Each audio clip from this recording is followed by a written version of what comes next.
Clint Eastwood's Richard Jewell is at the center of a media storm. Atlanta, Clint Eastwood received a standing ovation Tuesday when he was introduced by the Georgia House Speaker, David Ralston, for the red carpet premiere of Richard Jewell at the Rialto Center for the Arts in downtown Atlanta. The audience broke into applause again at the climax of the fact-based film Eastwood directed about the security guard who was falsely accused by the FBI of planting a bomb at the 1996 Summer Olympic Games.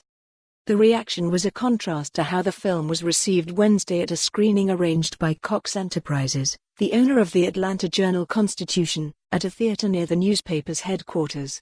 During a scene in which a Journal-Constitution reporter is shown offering sex to an FBI agent in exchange for information, a scene the paper has called false and defamatory, an audience member hissed.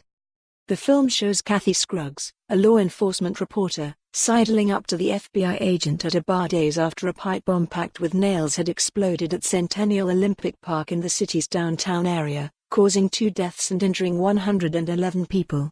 "Give me something I can print," says Scruggs, who is played by Olivia Wilde. The agent is played by John Hamm.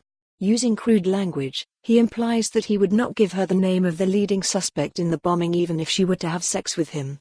After the reporter's hand climbs up his thigh, he relents, saying the FBI was looking into Jewell, a man who had been hailed as a hero in news reports for his discovery of the bomb, a heads-up move that led to the clearing of the park, greatly limiting casualties. The movie depicts the reporter as grateful for this piece of information. "Want to get a room or just go to my car?" she says. In most respects, Richard Jewell, based on a 1997 Vanity Fair article, American Nightmare, and a recently published non-fiction book, The Suspect, is faithful to the events it describes. But the scene in which Scruggs, who died in 2001 at age 42, trades sex for a scoop did not appear in either the article, by Marie Brenner, or the book, written by Kent Alexander, the U.S. Attorney in Atlanta at the time of the bombing, and Kevin Salwin, a journalist who was then based in Atlanta for the Wall Street Journal. As the movie shows, Jewell was indeed a suspect, and the Journal-Constitution reported that fact in a front-page article. After a CNN anchor read the story aloud on the air, other networks and newspapers joined the media herd. The suspect, who was never charged, spent his days holed up in his apartment as reporters staked him out, an ordeal that ended only when he was exonerated 3 months after the bombing. In 2005, Eric Robert Rudolph, a serial bomber, confessed to the crime.